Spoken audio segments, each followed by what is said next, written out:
मंगलम भगवान वीरो मंगलम गौतमो गणी मंगलम कुंद कुंदार्यो जैन धर्मोस्तु मंगलम सर्वमंगल मांगल्यम सर्वकल्याणकारकम प्रधानं सर्वधर्माणां जैनं जयतु शासनं सहजानंद चैतन्य प्रकाशाय महीयसे नमो अनेकांत विश्रांति महिमने परमात्मने। आचार्य कुंद कुंद देव द्वारा रचित पंचास्तिकाय संग्रह नाम के ग्रंथ की 55 नंबर की गाथा, इसकी अन्वयार्थ और टीका की स्वाध्याय अपन ने कल करी थी और इस पर जो गुरुदेव के संकलित प्रवचन हैं उसकी स्वाध्याय अपन आज प्रारंभ करते हैं। इसमें पेज नंबर हिंदी वाले 453 है कि नरक, त्र्यंच, मनुष्य, देव इन नामों से संयुक्त नाम कर्म संबंधी की प्रकृतियाँ विद्यमान पर्याय के विनाश को नाश करती हैं और अविद्यमान पर्याय की उत्पत्ति को करती हैं। यानी मूल बात यहाँ ये कहना है कि जो 19वीं गाथा में कहा था कि सत का विनाश नहीं होता और असत का उत्पाद नहीं होता, और यहाँ पर पर्यायार्थिक नय से वो बात द्रव्यार्थिक नय से है और पर्यायार्थिक नय से ये बात कही कि नाम कर्म की जो ये 4 प्रकृतियाँ कहीं यहाँ पर 4 नामों से, ऐसे तो नाम कर्म की 93 कर्म प्रकृतियाँ, पर ये 4 को यहाँ दृष्टांत में लेकर के निमित्त रूप से कहा गया। नरक, त्र्यंच, मनुष्य, देव, तो इन नामों वाली नाम कर्म संबंधी की प्रकृतियाँ निमित्त हैं जिसमें, किसमें, कि जीव के मैं मनुष्य हूँ ऐसे भाव के विनाश में और मैं देव हूँ ऐसे विकारी भाव के उत्पाद में। यानी जब जीव मनुष्य गति में है तो उसकी अंतरंग परिणाम में इस प्रकार का विकार है, विभाव है कि मैं मनुष्य हूँ, ये सत है, ये उस समय है ना, विद्यमान है, सत नाम विद्यमान है, और मैं देव हूँ ये पर्याय, ये विकार अविद्यमान है।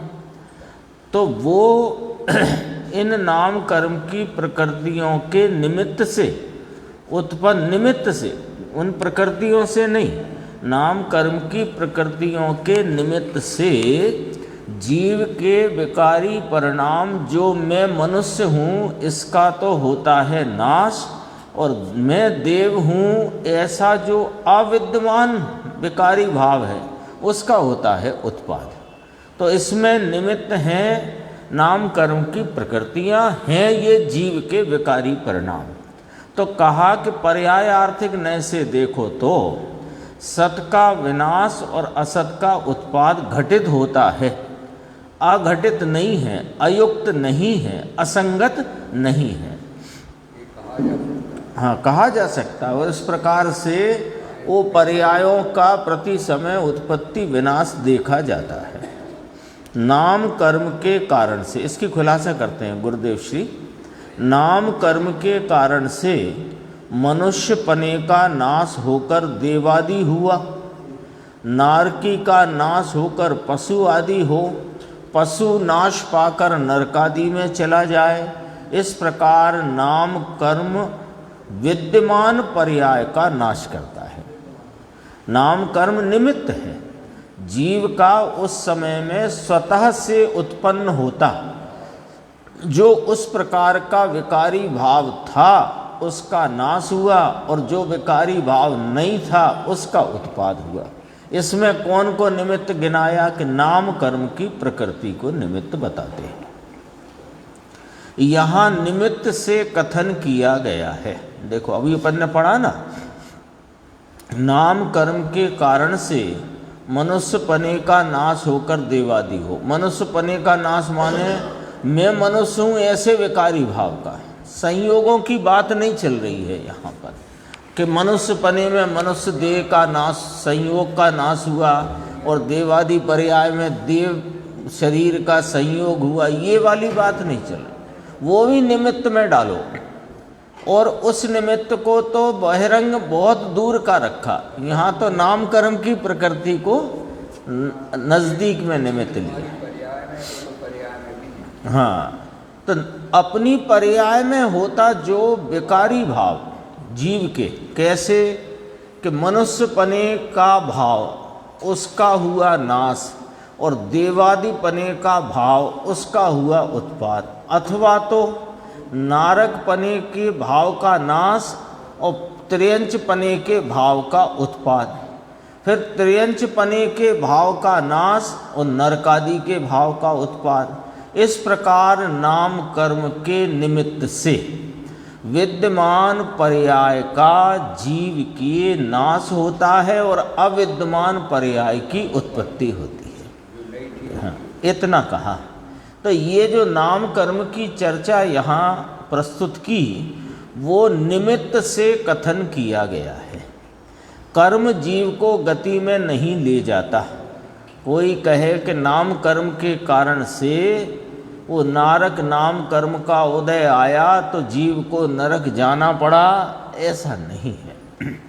जब जीव अपनी योग्यता से मनुष्य पर्याय को छोड़कर नरक पर्याय को प्राप्त हुआ तो उस समय में वो नारक नाम कर्म का उदय निमित्त कहलाया। बस इतना उपस्थित है। कर्म जीव को गति में नहीं ले जाता। जीव अपने निर्विकल्प स्वरूप से चूक जाता है, चूक रहा है निरंतर। पर्याय प्रति पर्याय में अनादि से यह अपने स्वभाव में एकत्व करने से चूक रहा है। हाँ, और अपने में गति की योग्यता के परिणाम करता है। वो कहता नाम लिख कहता करता है। तब नाम कर्म के निमित्त से देव मरकर मनुष्य हुआ, ऐसा कथन किया जाता है ना। स्पष्ट है बिल्कुल कि वो गति की योग्यता के परिणाम की बात चल रही है यहाँ पर। गति के संयोग में जीव पहुँच गया है, उसकी बात नहीं चल रही कि मनुष्य के इस शरीर को छोड़कर देव का शरीर, देव को छोड़कर नारकी का, नारकी छोड़कर पशु का, ये वाली बात नहीं चल रही।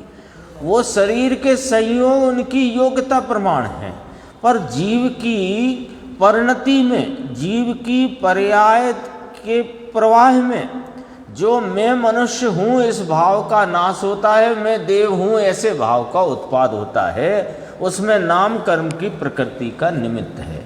तो यहाँ मूल तो ये बताना है कि पर्याय आर्थिक नय से देखने पर जीव के वर्तमान विद्यमान पर्याय का नाश होता है और अविद्यमान पर्याय का उत्पाद होता है। हाँ, तो उस सत का उच्छेद और असत का उत्पाद। तो पहले तो कहा था कि सत का विनाश नहीं होता, असत का उत्पाद नहीं होता। 19 नंबर की गाथा, वो द्रव्यार्थिक नय से वो बात बिल्कुल 100% सही है। और पर्याय आर्थिक नय से ये बात जो कही गई सो ये अयुक्त नहीं है, असंगत नहीं है, ये भी घटित होती है। ये बात यहाँ पर इस 55 नंबर गाथा में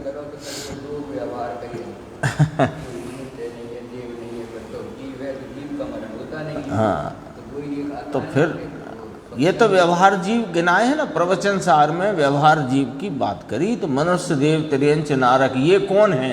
ये व्यवहार जीव है, इसको भी जीव गिना। और उस समय ऐसे ही परिणाम की विकार रूप विभाव के परिणाम की जीव के योग्यता है। ये देखो यहाँ पर कहा, जीव अपने निर्विकल्प स्वरूप से चूक जाता है और अपने में गति की योग्यता के परिणाम करता है।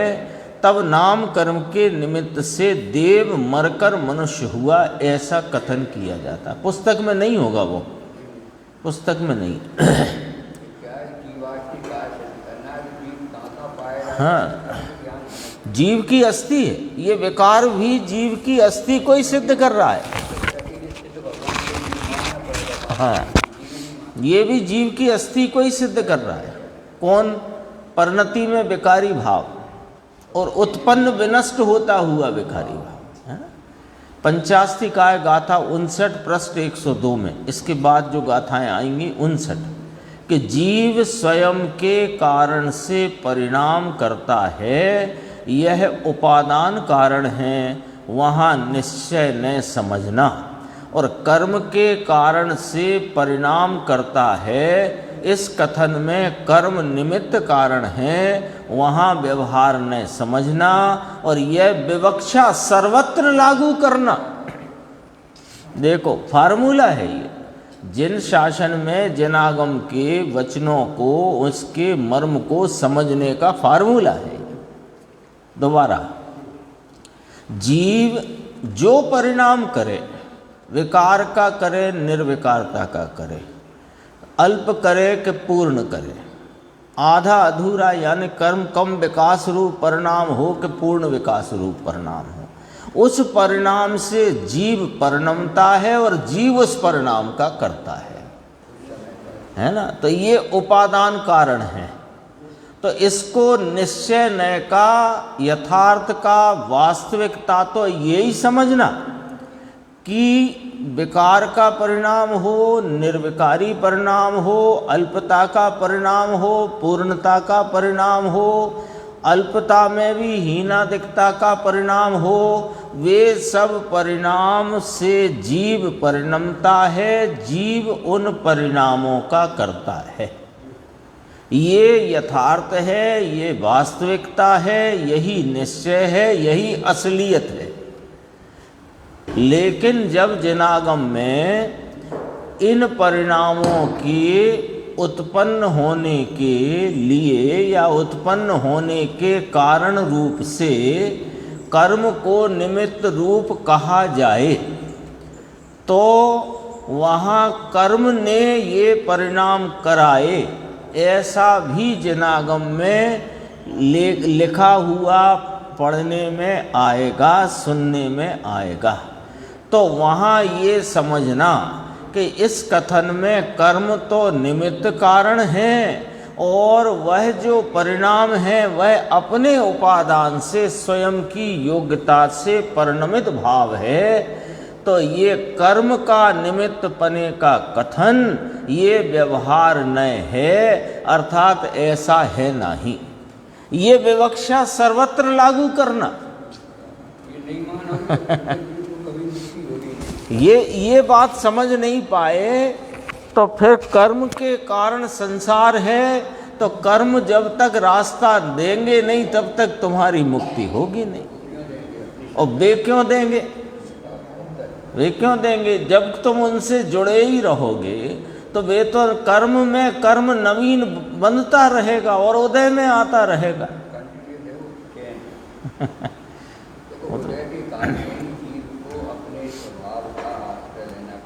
हाँ, द्रव्यार्थिक न्याय के विषय को पकड़ना पड़ेगा।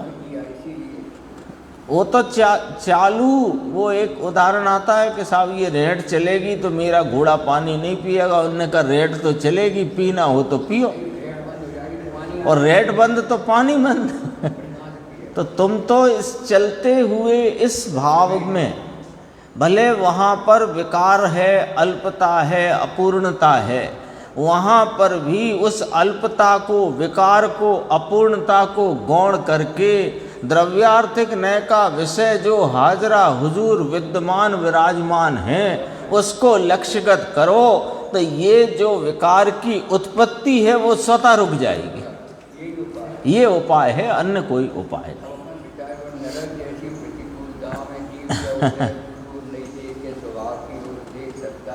हाँ, वो तो कितनी भारी रौरव नरक, सातवां नरक, जहाँ प्रतिकूलताओं का वर्णन करने में करोड़ों भव में करोड़ों जीव से एक समय का दुख नहीं कहा जा सकता। इतनी प्रतिकूलताएं हैं संयोग रूप से। अपना हाजरा हुजूर तत्व तो वहाँ भी विराजमान है और यहाँ भी विराजमान है। हर पर्याय में वो अपनी परिपूर्णता से, अपनी शक्तियों की अपरिमितता से वो पूरा का पूरा सदैव विराजमान है। वो द्रव्यार्थिक नय का विषय है। तो करना क्या, बस कुछ नहीं करना है। ये द्रव्य जो अभी दिखाई देता है इसमें वर्तमान पर्याय का परिणमन है और द्रव्य स्वभाव है, बस हर वक्त ऐसा ही है।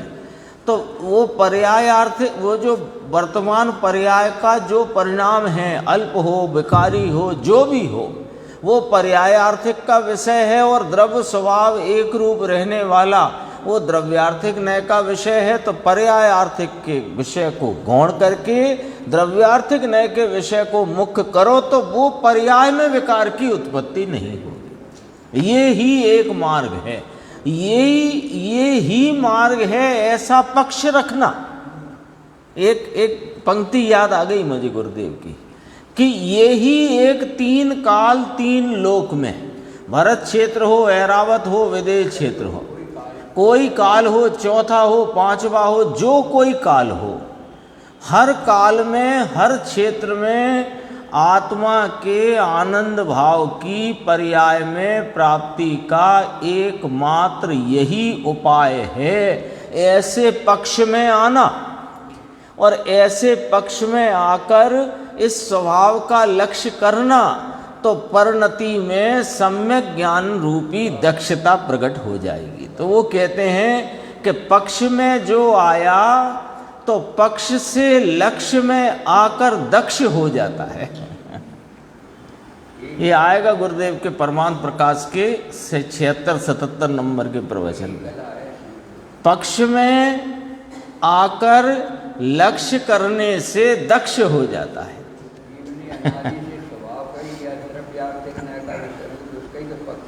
बस वो पक्ष नहीं किया, पर्याय के पक्ष में बना रहा अनादि से। तभी निहाल भाई कहते हैं पर्याय में बैठ कर के द्रव्य स्वभाव को लक्ष्य करना चाहे तो कर नहीं सकता। तो सब पर्याय ही करती है, पर पर्याय में बैठकर नहीं करती।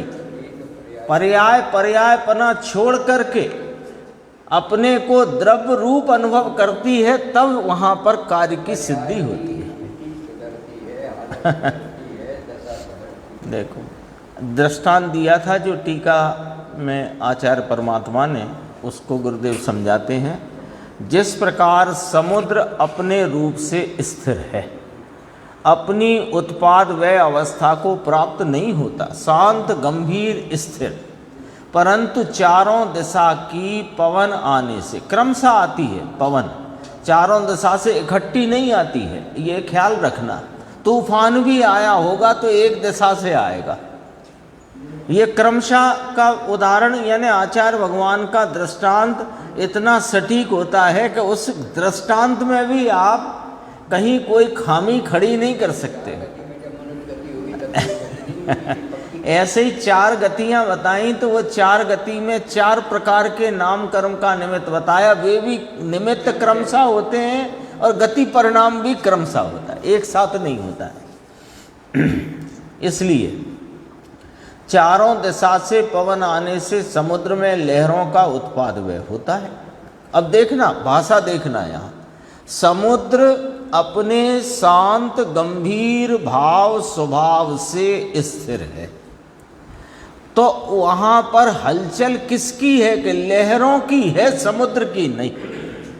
ये भाषा में से देखना ये बात। देखो मैं दोबारा पढ़ता हूँ। जिस प्रकार समुद्र अपने रूप से स्थिर है, अपनी उत्पाद व्यय अवस्था को प्राप्त नहीं होता, परंतु चारों दिशा की पवन आने से, क्रमशः लेना, ये चारों दिशा से क्रमशः पवन वायु आने से समुद्र में लहरों का उत्पाद व्यय होता है।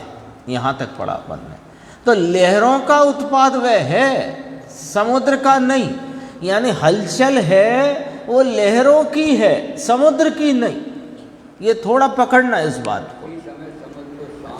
उस समय भी समुद्र अपने शांत गंभीर स्वभाव से बना हुआ है।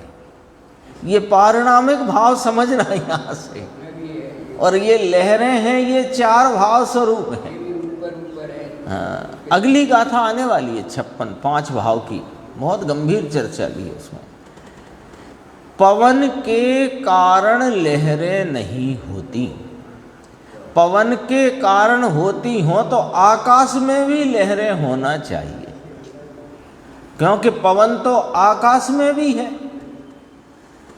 पानी में अब देखो, ये समुद्र, इस उदाहरण की गंभीरता समझना कि समुद्र तो अपने शांत स्थिर गंभीर स्वभाव से ऐसे का ऐसा सदैव रहा हुआ है, और जो ऊपर आपको हलचल दिखाई दे रही है वो लहरों की है। अभी यानी उस समय भी समुद्र ने अपनी गंभीरता, स्थिरता और शांत स्वरूप को छोड़ा नहीं है, और वो जो लहरों में उतार चढ़ाव और जो हलचल है वो लहरों की है।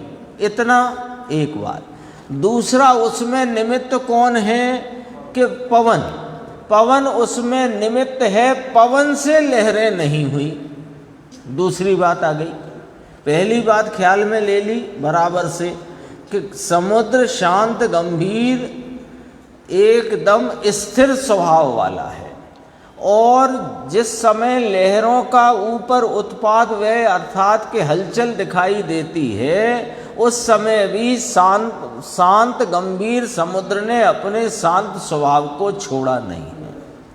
और ये जो हलचल है वो समुद्र में उठती लहरों की हलचल, उसमें पवन निमित्त है, पवन ने कराई नहीं है। 2 बात हो गई। अब कहते हैं कि वो ऐसी जो लहरों रूप हलचल है, वो जो लहरों का उठना बैठना यानी उत्पाद व्यय, वो होने की योग्यता उस जल राशि की स्वयं है। अभी तो कह रहे थे कि गंभीर और शांत है, कि हाँ, उसकी शांत समुद्र की शांत तलेटी, शांत गंभीर स्वभाव को हानि पहुंचाए बिना वे लहरें यों उत्पाद व उतार चढ़ाव, उठना बैठना उनका हलचल रूप जारी है। वो पवन ने नहीं कराया, हवा ने नहीं कराया। हवा उस समय में निमित्त है, अनुकूल होने से आरोप को प्राप्त होती है। वो पानी की अपनी योग्यता का परिणमन है।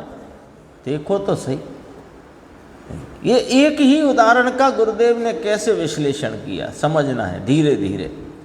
पवन ऊपर तो आ गया, पवन के कारण होती हो तो आकाश में भी लहर हो, पर वहाँ नहीं होती, क्योंकि आकाश में ऐसे हलचल की योग्यता नहीं है। आकाश नाम ये पुद्गल वाला जो दिखता है उसकी बात चल रही है ना, ये पुद्गल का नभ कहते हैं, आकाश आसमान जो भी कहो। इस प्रकार जीव द्रव्य, अब दाष्टान्त आ गया, जीव द्रव्य अपने त्रिकाली शुद्ध स्वभाव से उपजता नहीं, और जीव द्रव्य अपने त्रिकाली शुद्ध स्वभाव से विनाश को प्राप्त नहीं होता। सदा टंकोत्कीर्ण चैतन्य मूर्ति है, परंतु अनादि कर्मों की उपाधि के निमित्त से 4 गति नाम कर्म के उदय रूप निमित्त से नई अवस्था को करता है और पुरानी अवस्था का नाश करता है। तो वो जो नाश, उत्पाद और नाश हो रहा है, जो विनाश और उत्पाद दिख रहा है, वो पर्यायों में होता हुआ भाव है। द्रव्य स्वभाव तो वहाँ अपने टंकोत्कीर्ण भाव से विद्यमान है। तथापि जब ये टंकोत्कीर्ण है तो हमको तो ऐसा समझ में आता है कि ये नाम कर्म का जो गति नाम कर्म है, मनुष्य देव नारक त्रियंच, इनके कारण ही हो रही है ये गड़बड़ के। रुको, ये यदि इनके कारण होती हो तो पुद्गल में भी होनी चाहिए उस प्रकार की। तो पुद्गल में पुद्गल प्रकार की है, जीव प्रकार की तो उत्पाद वैता नहीं है ना। तो अन्न में भी होना चाहिए, तो वो तो होती नहीं। तो फिर ये कौन किसका हो रहा है उत्पाद व्यय? कि द्रव्य के ही द्रव्य रूपता से भिन्न जो पर्याय भाव है उसमें हलचल है, वह उसकी योग्यता का परिणाम है। द्रव्य तो सदैव नित्य टंकोदकीर्ण रहा, इसलिए ये द्रव्य पर्याय का भेद भी बराबर समझने लायक है। 68 नंबर गाथा परमात्म प्रकाश में बहुत गंभीरता से इस बात को उठाया था कि द्रव्य पर्याय की भिन्नता किस प्रकार है। द्रव्य पर्याय की भिन्नता होने पर भी वस्तु द्रव्य पर्याय स्वरूप है। समुद्र है, उस समुद्र में जो अथाह जल राशि है वो अपने शांत स्वभाव से रही जल राशि भी है और उत्थान वित्थान को प्राप्त होती जल राशि भी है, वो एक ही वस्तु है। तथापि वो लहरें अलग प्रकार हैं और शांत गंभीर भाव है वो अलग प्रकार है। लो आपने एक समुद्र में दो भाग कर दिए कि हाँ दो भाग समझो उसके, हैं ही वे, क्योंकि जो हलचल को प्राप्त है वो शांत नहीं है और जो शांत रहा हुआ है वो हलचल को प्राप्त नहीं है। ऐसे ये नित्य टंकोदकीर्ण अपना गायक स्वभाव एक रूप सामान्य सदृश सदृश रहने वाला ये कभी पर्यायों में आता ही नहीं। और वो हलचल पर्यायों में जो हीनादिकता की, विकार निर्विकार की, अल्पता पूर्णता की, वो इस द्रव्य स्वभाव में कभी जाती नहीं। ऐसा अद्भुत वस्तु का स्वरूप है।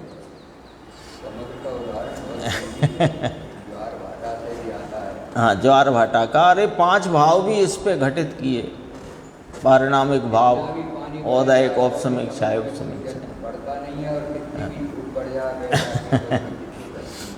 बहुत अद्भुत है वस्तु का स्वरूप, है ना। चारों तरफ से जहाँ से चर्चा आए, सुबह आए, दोपहर आए, परमात्म प्रकाश से आए, समय सार से आए, प्रवचन सार से आए, पंचास्तिकाय से आए, तत्वार सूत से आए, द्रव्य संग्रह से आए, गोमठ सार से आए, जहाँ से आए द्रव्य स्वभाव को खड़ा रखना।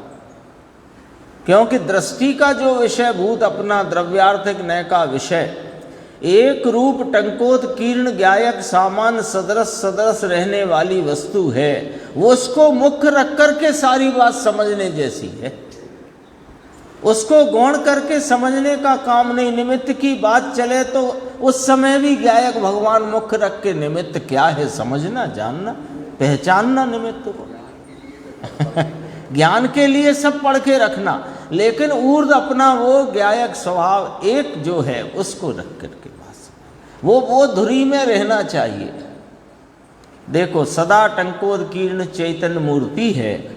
अब देखो निमित्त का ज्ञान कराते हैं, 3 बातें कहीं। देखो, जीव द्रव्य अपने त्रिकाली शुद्ध स्वभाव से उपजता नहीं तथा विनाश को प्राप्त नहीं होता, सदा टंकोदकीर्ण चैतन्य मूर्ति है। फिर परंतु कहा, परंतु नई अवस्था को करता है और पुरानी अवस्था का नाश करता है। तो अवस्था का खेल बताया, और इस अवस्था के खेल में अनादि कर्मों की उपाधि के निमित्त से जो 4 गति नाम कर्म का उदय रूप भाव है वो इसमें निमित्त है। निमित्त है, इस पर जोर आना चाहिए। निमित्त है, उपादान नहीं। उपादान कौन है? कि जीव का अपना उस समय का उत्पन्न होता भाव और विनष्ट होता भाव, वो योग्यता प्रमाण है।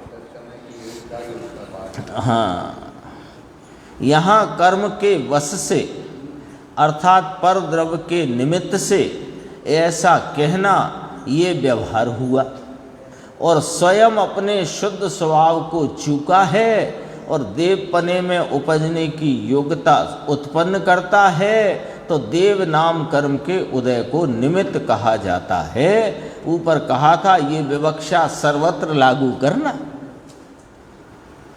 ऊपर आ गई थी ना बात। ये देखो दोबारा पढ़ना चाहिए इसको।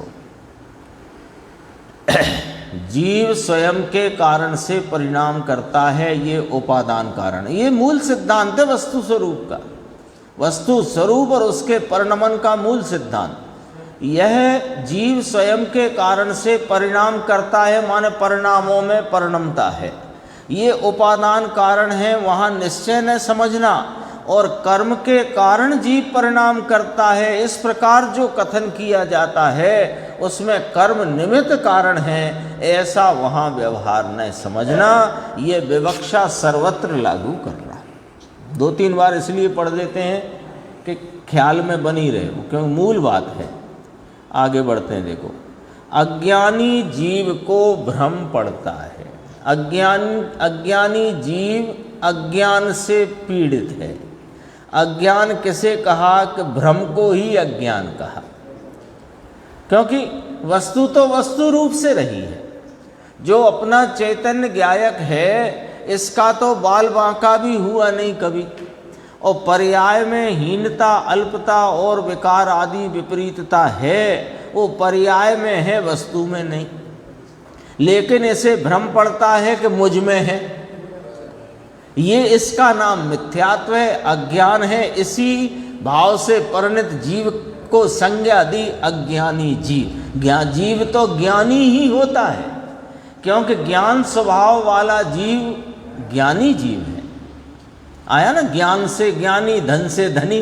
तो धन से धनी तो पृथकपने कहा, पर ज्ञान से ज्ञानी तो अपृथकपने कहा। पीछे आ गई गाथा। तो ज्ञानी को अज्ञानी क्यों कहा? कि ये स्वयं ज्ञान स्वरूपी है, लेकिन अपनी परिणति में उत्पन्न होते रागादि भाव हैं, उन स्वरूप अपने को मानता है। इसको ये जो भ्रांति भ्रम है, इसलिए इसका ये अज्ञान है, और इस अज्ञान से परिणत है, इसलिए इसका नाम अज्ञानी है। अज्ञानी जीव को भ्रम पड़ता है कि कर्म का उदय आया इसलिए हुआ। हम तो है ना, समय सार पढ़ने वालों को और ये बात का यथार्थ नहीं समझने वालों को ये बड़ी चक्कर पड़ जाता है कि समय सार में तो कहा कि जीव रागादि भावों का कर्ता नहीं, ज्ञाता है। तो बेरागादि भाव को कौन कर रहा है? कि उसमें पुद्गल कर्म व्यापक हो करके वो पुद्गल कर्म का व्याप्य है।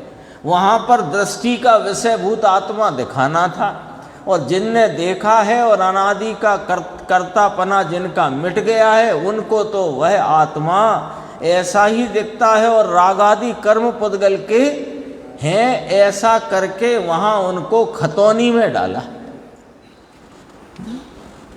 बैंक में होता है ना भाई साहब, एक वो सस्पेंस अकाउंट, किसी का नहीं तो वहाँ सस्पेंस में डाला। पर वो सस्पेंस में रखना नहीं है, वो सस्पेंस खत्म करके उसको यथा स्थान पहुंचाना है। अभी तो दृष्टि का विषय बताने को रागादि भाव को कर्म का कह करके दृष्टि का विषय ऊर्ध्व किया, लेकिन वास्तविकता तो ये है कि वो परिणाम जीव की पर्याय में हुआ है। द्रव्य तब भी सुरक्षित और यों का त्यों, यों का यों है। देखो, अज्ञानी जीव को भ्रम पड़ता है कि कर्म का उदय आया इसलिए हुआ। श्रेणिक राजा को नरक में जाने का भाव था क्या? तो नरक गति नाम कर्म का उदय आया, इसलिए उनकी इच्छा नहीं होने पर भी जबरदस्ती नरक में कर्म के कारण जाना पड़ा, ऐसा अज्ञानी तर्क करता है ना। ये कौन है? अज्ञानी। ये इसको आचार्य भगवान मूढ़ भी कहते हैं, हिंदी में मूढ़। वो अपन ने कारण दिया था, वो भाव जुदा था, और अब जो उदय में आया वो भाव जुदा है। लेकिन वो जो उदय में आया है, कर्म का उदय, वो कर्म में आया है, और यहाँ जीव की उस प्रकार की योग्यता है, उस स्वयं करता है। तब कहा जाता है कि कर्म निमित्त है, ये साबित करते हैं। बराबर समझना, इस बात में एकदम 100% सत्यता, असलियत, यथार्थपना है। जी हाँ, जीव विकारी भावों का करता है कि हाँ जीव ही अपने विकारी भावों को करता है। तो निर्विकारी भाव को कौन करता है कि जब वो निर्विकारी भाव से परिणमता है तो जीव ही निर्विकारी भाव का करता है। और अल्प भावों से परिणमता है तो अल्प भावों का कर्ता जीव है, और पूर्ण भाव से परिणमता है तो पूर्ण भाव का कर्ता जीव है। जीव अपने भावों का करता है। यहाँ औदैक भाव की मुख्यता लेकर कर्म का निमित्तपना दिखाया है, लेकिन कर्ता गुण की तरफ से देखें तो अपने सब ही परिणामों का कर्ता जीव स्वयं ही है। कोई कर्म फर्म जीव के परिणाम को करता नहीं, कराता नहीं और करा सकता। वस्तु स्वरूप ऐसा है। एक द्रव्य दूसरे द्रव्य को छूता नहीं, स्पर्श करता नहीं, आलिंगन चुम्बन करता नहीं। प्रत्येक द्रव्य अपने गुण पर्यायों के चक्र को चूमता है। ये जिन शासन का ध्वजारोहण है। वस्तु स्वरूप के प्रतिपादन का पहला पाठ है ये। वस्तु स्वरूप के प्रतिपादन का पहला पाठ। देखो यहाँ क्या साबित करना है कि विकारी औदैक भावों का कर्ता जीव है, कर्म नहीं। कर्म तो वहाँ निमित्त पने है, ये ज्ञान कराया जाता है। जीव विद्यमान पर्याय का नाश करता है और अविद्यमान पर्याय का उत्पाद करता है, वो निश्चय है। और उसमें कर्म निमित्त है, ये व्यवहार है। यहाँ निश्चय व्यवहार इस प्रकार समझना। सुबह का विषय बिल्कुल और हाँ वो जरा ज़्यादा ही ऊंचाई वाला है, पराकाष्ठा की बात है। पर अभी जो वस्तु के स्वरूप को पहले निर्धारण करना है तो ये इस प्रकार समझना। कर्म के कारण उत्पाद विनाश किया कहना ऐसा निमित्त से कथन करने में विरोध नहीं है, तथा जीव कर्म के कारण भटकता है ये व्यवहार कथन है, और अपने अपराध के कारण भटकता है ये निश्चय कथन है।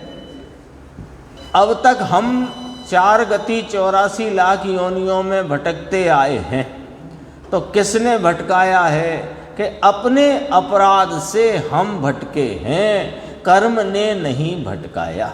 ये निर्णय करना पक्का 100%। तो कर्म को वहाँ पर निमित्त रूप से विवक्षित करना, कहना, बताना, समझाना, दिखाना, ये व्यवहार है। लिया ना, जीव कर्म के कारण भटकता है ये व्यवहार कथन है, और अपने अपराध के कारण भटकता है ये निश्चय कथन है। इन दोनों में विरोध नहीं है, परंतु विरोध का परिहार है। विरोध नहीं है। जो पीछे की गाथा में 54 नंबर में स्पष्टपने आ गई है बात कि सत का विनाश नहीं होता, असत का उत्पाद नहीं होता। ये जो 19वीं गाथा में बात कही, 3 पॉइंट आएंगे अभी 54-55 मिला के, 3 याद करने जैसे, कि जो 19वीं गाथा में कहा कि सत का विनाश नहीं होता, असत का उत्पाद नहीं होता, वो द्रव्यार्थिक नय की तरफ से द्रव्य स्वभाव जो है उसका नहीं होता कभी विनाश, और नहीं होता जो है नहीं उसका उत्पाद नहीं होता, जो है उसका विनाश नहीं होता। ये आ गई बात। तथापि जीव की पर्याय में उत्पन्न होते विनष्ट होते भावों की तरफ से देखने वाला जो नय है, पर्याय आर्थिक नय से वस्तु के उन परिणामों के परिणमन को देखा जाए तो वो वहाँ पर वर्तमान विद्यमान पर्याय का नाश होता है, और जो पर्याय अविद्यमान है उसका उत्पाद होता है। 2 बातें हो गई। अब यहाँ पर इन विद्यमान पर्यायों के विनाश की और अविद्यमान पर्यायों के उत्पाद की जो बात है उसमें कर्म का निमित्तपना शास्त्रों में बताया गया है, सो उसे निमित्त ही जानना, उनसे यहाँ उत्पाद विनाश होता है ऐसा कभी मत मानना। 3 बातें हो गई। द्रव्यार्थिक नय के विषयभूत द्रव्य में नहीं उत्पाद नहीं विनाश, और उसी द्रव्य की जो पर्यायों में उत्पाद विनाश देखा जाता है, यानी विद्यमान पर्याय का नाश और अविद्यमान पर्याय की उत्पत्ति, सो वह पर्यायार्थिक नय से उत्पाद विनाश होने में कोई विरोध नहीं आता। द्रव्य स्वभाव का उत्पाद विनाश नहीं होना ये अपने लिए हितकारी है, और वर्तमान पर्याय में दुख का नाश होना और सुख की उत्पत्ति होना ये अपने लिए हितकारी है। लेकिन ये यहाँ ध्यान रखना कि पर्यायार्थिक नय के विषयभूत पर्यायों पर दृष्टि रखने से सुख की उत्पत्ति नहीं होती, अपितु विकल्प और आकुलता ही उत्पन्न होती है। और वहाँ पर जो द्रव्यार्थिक नय का विषयभूत एक रूप टंकोत्कीर्ण नित्य ज्ञायक भगवान आत्मा है, उसको लक्ष्य में लेने से पर्याय में विकार उत्पन्न नहीं होता। दोनों में विरोध नहीं। और इस उत्पत्ति विनाश की कथा सुनाने को कर्म के निमित्त की तरफ से बात की जाती है, सो उसे निमित्त ही जानना, उससे यहाँ होता है ऐसा कभी मत मानना। तीन बातें आ गई, बोलो। विरोध पड़ा कि विरोध का परिहार हुआ, विरोध पड़ा कि विरोध का परिहार, साफ हो गई बात। उलझन कहाँ रह गई? अब कोई उलझन नहीं। और अपने को भ्रम है कि चलती है ना बात, हम नहीं बांधे हैं हम ही भोगेंगे। तो पहले सुन लो, तुमने एक भी बांधा नहीं और तुम भोगोगे नहीं। तो फिर ये क्या हो रहा है कि ये तो योग्यता प्रमाण तुम्हारी पर्याय में उस जाति का विकार उत्पन्न हो रहा है, विनष्ट हो रहा है, उत्पन्न हो रहा है, विनष्ट हो रहा है, उत्पन्न हो रहा है, विनष्ट हो रहा है।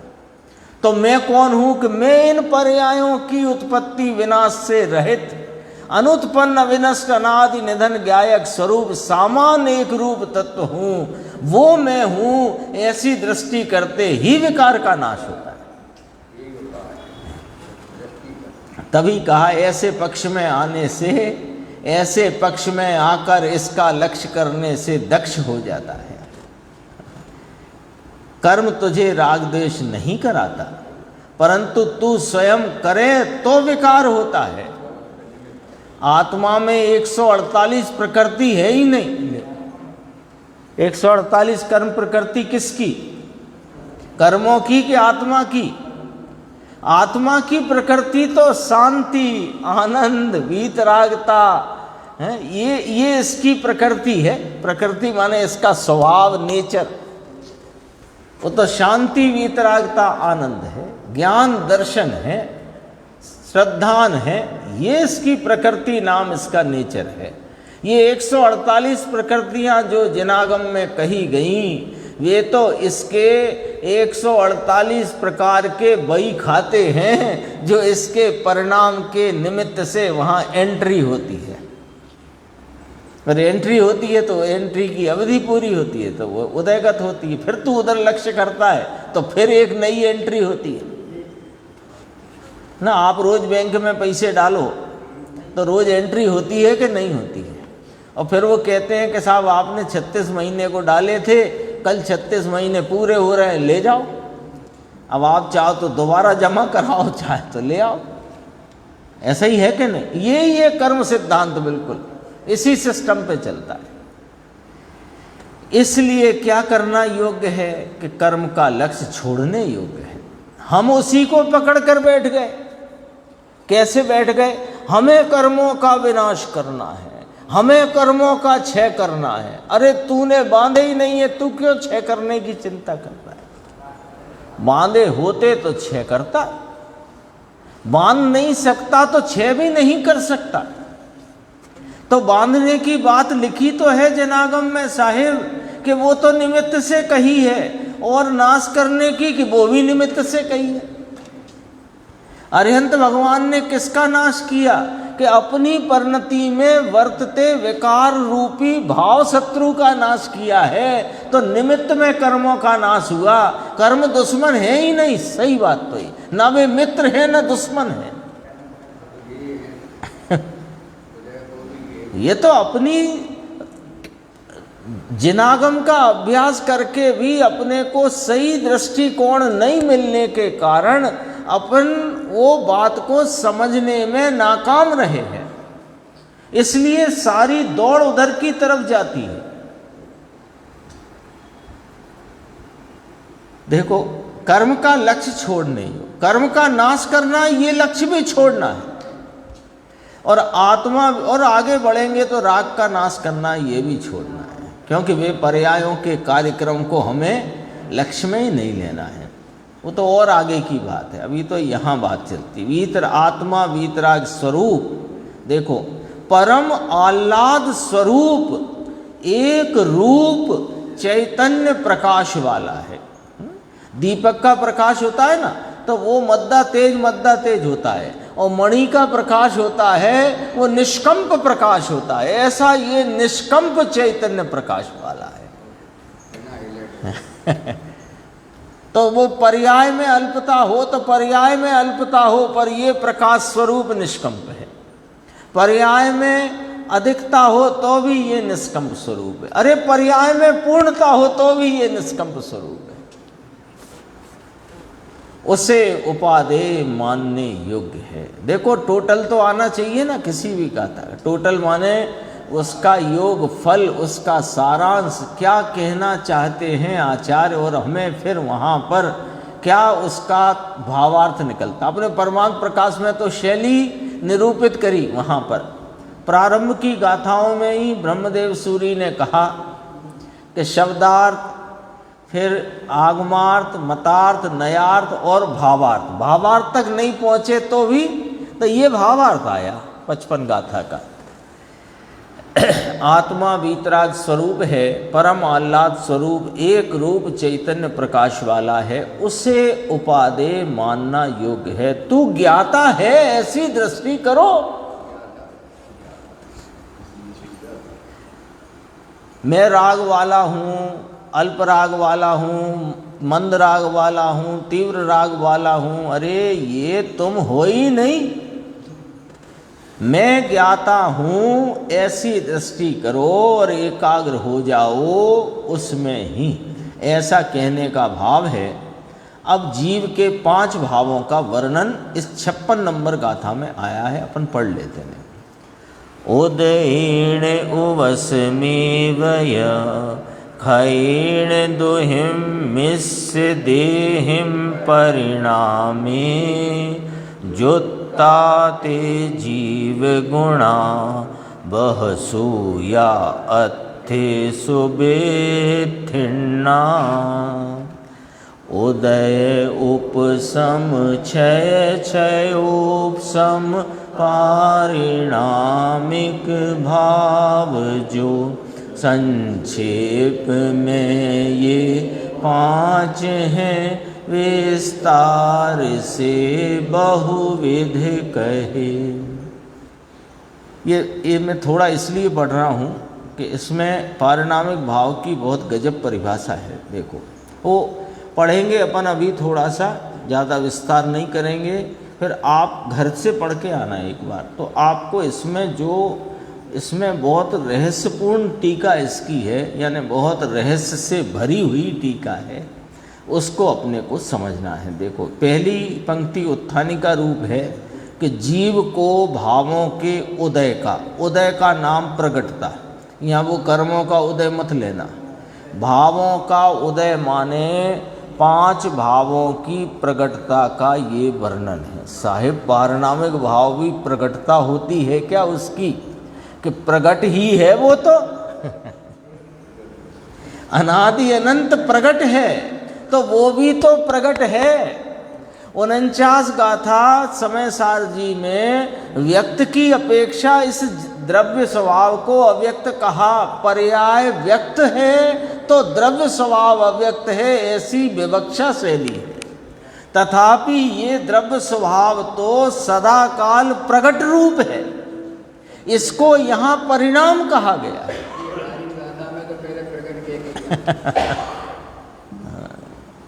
यहाँ परिणाम कहा गया है, समझना। पारिणामिक भाव नाम आता है ना, अनादि अनंत उसमें तो 320 गाथा में तो कहा ना, मैं एक अनादि अनंत अविनश्वर प्रत्यक्ष प्रतिभासमय परम पारिणामिक भाव लक्षण सो वह मैं हूँ, ऐसा कहा ना। कुछ शब्द हो सकते रह गए हों इस पंक्ति में, लेकिन अनादि अनंत कहा और पारिणामिक लक्षण कहा, तो पारिणामिक नाम ही क्यों आया इसका,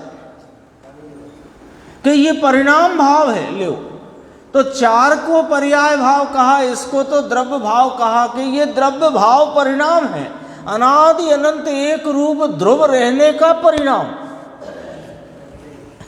आएगा इसमें, देखते हैं अभी। अन्वयार्थ, उदयेन उपसमेन क्षयेन, फिर दौभ्याम मिश्रताभ्याम, उदय से युक्त, उपसम से युक्त, क्षय से युक्त, क्षयोपसम से युक्त और परिणामेन युक्ता, परिणाम से युक्त। ले, अब तो ये दो पंक्ति में सब नाम आपको मालूम पड़ गए होंगे। उदय से युक्त औदयिक, उपसम से युक्त औपसमिक, क्षय से युक्त क्षायक और क्षयोपसम से युक्त यानी क्षयोपसमिक और परिणाम से युक्त पारिणामिक। आया कि नहीं आया? देखो, ऐसे जीव गुणा, 5 जीव गुण, यहाँ गुण का नाम जीव के भाव है ना। जीव गुण कहा ना, तो जीव के भाव है, स्वभाव है। और बहुसु अर्थेषु विस्तीर्णा, उन्हें अनेक प्रकारों से विस्तृत किया जाता है। बहुत प्रकार पढ़ेंगे, ये तो संक्षेप में 5 कहे। अब देखो टीका की पंक्ति, कर्मों का फलदान समर्थ रूप से उद्भव सो उदय है। तो कर्म फल देते हैं कि ये वाली बात यहाँ निमित्त से कही है। कर्मों के फलदान समर्थ रूप से उद्भव, कर्म जब उदय रूप भाव को प्राप्त होते हैं तो उनके निमित्त से ये जीव उनमें जुड़ान करता है स्वयं, सो उन भावों को औदयिक भाव कहा गया है। जुड़ा इसलिए। अनुद्भव सो उपसम है, यानी उद्भव नहीं होना, उस समय नहीं जुड़ने रूप भाव, वो अनुद्भव उपसम है। तथा उद्भव तथा अनुद्भव सो क्षयोपसम है। ये बात गुरुदेव ने बहुत विस्तार से समझाई है, इतनी सी पंक्ति। उद्भव तथा अनुद्भव सो क्षयोपसम है। गुरुदेव ने यहाँ खोला है कि ये क्षयोपसामिक भाव या क्षयोपसम भाव जो कहा, उसमें उद्भव तो है ही नहीं, और फिर उद्भव अनुद्भव क्यों कहा? कुछ ज्ञान की विकास रूप अवस्था है और कुछ नई विकास रूप अवस्था है, वही तो क्षयोपसमिक भाव कहा। कुछ विकास रूप भाव, चाहे वो ज्ञान दर्शन का ले, वीर का ले, चाहे वह कुछ राग का उद्भव, यानी कुछ राग का रहना और कुछ राग का नहीं रहना, है ना। ये क्षयोपसम में आएगा ना, यही भाव आएंगे। तो उद्भव क्यों कहा? यहाँ तो कोई उद्भव नहीं है।